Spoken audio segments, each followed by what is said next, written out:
So I got a request from a viewer named Sonia V on how to make a brush with spaghetti lines like this. So today's video, I'm going to walk you through all the steps using the iPad and Procreate 5 to make your very own version of this spaghetti brush that you can make some really cool designs with and even drag and drop colors to change each line. So if you want to learn all about that and more, keep watching.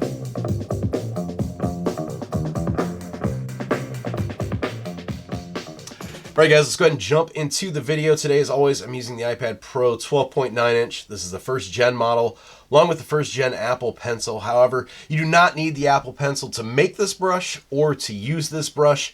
We're not going to be using the pressure sensitivity, so you can just use your finger or your stylus. Just make sure that you do have the newest version of Procreate installed, Procreate 5, so make sure your app is up to date because we're going to be using the new Procreate 5 brush engine to make this today. So let's go ahead and make a new canvas starting out. Let's hit the plus button here, plus button inside these folders, and let's make a 5,000 by 5,000 pixel canvas at 300 DPI. So we're going to go ahead and create that, and you'll see just a basic white canvas here. First thing we're going to do is we're going to change the background color to black, and then let's go up to the wrench icon here, and under canvas, let's turn on drawing guide. We're going to be drawing some circles in here. We want them kind of equidistant from each other, so these drawing guidelines are really going to help us achieve that. So now from here, let's go to our brushes, and let's go to calligraphy and go to monoline to make these circles. Just pretty much everybody has these brushes because this is kind of the default by Procreate. You get this brush, so that gives everybody kind of a starting off point on the same page. And let's just draw a circle. So for here, just draw the shape, hold down your pencil or your brush or your finger, and then hold down the other finger to lock in a perfect circle. We're going to drag and drop the white into there, and then using the arrow, we're going to kind of line this up a little bit so it's kind of centered here. So we've got one circle. I want to kind of touch in that bottom line there. That's going to help us kind of space these out evenly. So now that we've got that, let's go ahead and slide this layer to the left and duplicate. Go back up to our arrow. Make sure magnetic is selected here, because when you start dragging this with magnetic selected, it's going to leave that blue line, lock it in to let you know that those are lined up. And then we're going to drag and drop that down here, leaving about a square space in between those two. I'm going to shrink this down a little bit so we can see everything. Slide this one to the left and duplicate. This is going to be our last circle. We're going to drag this one down. Once again, leaving that gap of one square space in between. So there we go. That's going to be the basic start for our brush. So now that we've got this set, let's go ahead and save this. We're going to go back up to our wrench icon, go to share. I'm going to save this as a PNG. Now you can save this to photos or you can save it to files. I'm personally just going to save it to files and save. And that's it. We're good. So that's step one. Let's go ahead and delete these layers. We don't need those anymore. And then let's change our background color back to white. Change our brush to black. And then let's go ahead and get rid of the grid here. We don't need that any longer. So let's go to our brush now and hit the plus button up here. This is going to make a new brush. So this is what the basic untitled brush looks like when you make a new brush. Nothing special about this. First thing we're going to do is we're going to adjust the shape. So we're going to go to shape, and you'll see shape source is just set to a basic circle right now. So we want to edit that and get into the shape editor. So we've got the circle here, and we want to import what we just made. So we'll go to import, and we saved it as a file. So we're going to go import a file. And right here, it is in our Procreate. And there we go. There is our shape source. It's the three circles that we just made. So let's go ahead and hit done. And I'm going to hop back out here to the canvas and show you what this looks like right now. So this is what we just made. This is not our final product. This is not what we're really going for. As you can see, we've kind of got some opacity here towards the ends. Tilting the brush here or tilting the pencil gives you this taper that we don't want. And this here you see once we kind of twist, kind of bunches everything up here. So we want to get rid of that. Likewise, this is going horizontally. If we go vertically, you can see it's just a solid line. So we want to get rid of that. We want this to kind of work both horizontally and vertically. So let's go ahead and clear these. And let's start making the adjustments. So going back into our brushes, we're going to hit on our brush. Now, as I make these changes, I'm not going to walk you through and show you, kicking back to the canvas, what each individual one does. I want to keep this video kind of short, so I urge you, as you follow along, pause the video, go back after you make an adjustment and see exactly what effect it has on the brush. So I want to keep this video a little bit quicker, so I'm not going to do that in this video. I'll leave that up to you. So we're going to start off on stroke path up at the top. Right now, we're going to have spacing turned down all the way to none. We're going to mess with this a little bit later and streamline a little bit later too to show you some different options. But right now, none on both of those. Same with jitter and fall off. Those are going to be set to none. Next up is taper. Like I said, that we didn't want that taper, so make sure these are set to the left and right. They are by default, so you should be good there. This is turned off. Size will be none. Opacity is none. Pressure, we want this set to none because we don't want to use pressure on the tapers. We don't want any tapers at all.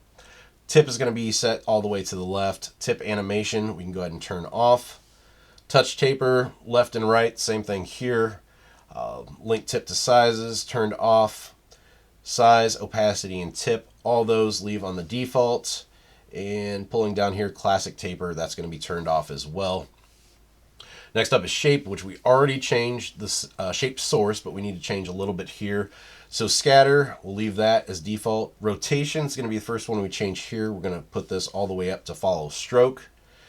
Count, 1 is the smallest you can get, so we'll just leave that at default. Count jitter should be to none, and all these will remain the same, and you don't have to mess with this pressure roundness or tilt roundness. Shape filtering, leave that on improved filtering. Next up is grain, and here we don't have a grain source. It's just plain white, so we don't have to adjust that at all, so we can skip past that. Next up is rendering. For rendering, the first thing we want selected is intense blending. Flow, we can leave at max. Wet edges and burnt edges, both at none, leaving those at default. Multiply, normal, and luminance blending turned off, all those at default. So the only thing we're changing here is the intense blending. Next up is wet mix, and for here we just want everything set at none. So the charge, we're going to turn that down to none. Disabled, tack none. Pull, change that to none. Grade's going to stay in the middle because that's actually 0, and wetness jitter is going to stay at none. Color dynamics, we don't have to mess with any of that either. Regular dynamics here, let's go ahead and let's see, 0, 0, we don't need to mess with those. Same thing with jitter and opacity, we don't need to change those either. Apple Pencil, we're going to make some changes here because we don't want to use the Apple Pencil's pressure sensitivity, so we're going to turn down opacity. Size is going to be left at 0, flows at 0, bleed and smoothing at none. Response, we're going to turn this down to none. We can just leave the tilt where it's at. Opacity, gradation, bleed, and size set at none. And size compression, we want to turn that off. Finally, on properties, the big one here is we want to make sure that orient to screen is turned off. And that is the only thing that we have to adjust in here, nothing else. So that's going to give us our finalized brush. So let's go ahead and hit done and see what we're left with.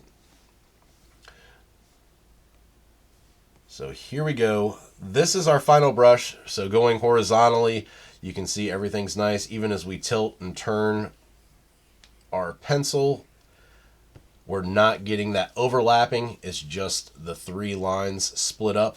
Same thing with the vertical then. You can see vertical works exactly like we planned. We're not getting that solid line down here anymore. We're just getting a nice vertical 3-section line, which is what we were going for in the first place. So a couple things that we can change here. The first one, let me go back into the brush and let's go to the stroke path. We can turn up streamline all the way. I'm sure you guys are familiar with this. This gives you nice curved lines that kind of follow the stroke a little bit better and make everything a lot more smooth. So you can see right off the bat how you can make some really cool designs with this.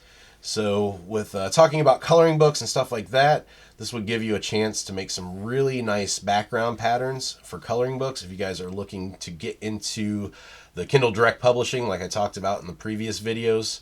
This also works with circles too. You can do circles, hold those down, and that's going to give you those lines for a circle. It also works with ovals. If you don't want a perfect circle, you can do an oval. It's going to lock in those lines. So there are just an absolute ton of options for this. Same thing here. Let's clear this out. Just getting some nice patterns. You can do just some waves like this. Slide this to the left and duplicate. Drag this down. Pinching these together then and making one layer here, if I can get them to go. Sliding to the left and duplicating, bringing these down. You can see you can just get some really nice repeating patterns that would be super, super great for coloring book backgrounds or just making some repeating textured patterns. Just some really cool stuff. So the one other thing that we can do, we adjusted the streamline to kind of give us that really smooth flow to our lines. The other thing we can do is adjustment wise, let's go back in here. We'll go to our brush and let's turn the streamline back down, but now let's mess with the spacing. So let's turn up the spacing, and you'll see as we adjust this, I've got this set to about what, 30, let's go 40%. We'll hit done. And now what it's going to do is it's going to give us lines of just those dots. So with this, you could duplicate that brush and actually get two different brushes out of this. So now you've got just a dotted line brush, which is super, super cool. So it gives you two different possibilities with that. The other thing that you can do as well is that you can actually go in and each of these lines, even though they are, you know, one line, they are still separate as far as colors go. So you can actually drag and drop in separate colors to each of the lines to kind of give a rainbow effect. Likewise, there's that gap in between there. So that can work as a line too. If you drop a color in that gap, it's a little bit too close to that one. And that white gap here, if you drop a color in there, you can color in those gaps too, and those are almost going to work like a line as well. So hopefully you liked today's tutorial. If you did, make sure you give the video a thumbs up. Subscribe to the channel if you haven't already, and definitely hit that bell for notifications so you can get alerted when I post new videos like this. Let me know in the comments too what you guys think. Are you going to be able to use this brush? It's going to be something that works in your kind of flow of work. Let me know in the comments. For me, I can be found online at bjdell.com as well as on Instagram and Twitter at bjdell. I've also got an awesome group over on Facebook for any artists looking to meet other artists, show off their work. It's called Keep Creating, a Learn, Draw, Share Art community. I will link that in the description below. Definitely join and start sharing your work. And until next time, keep creating.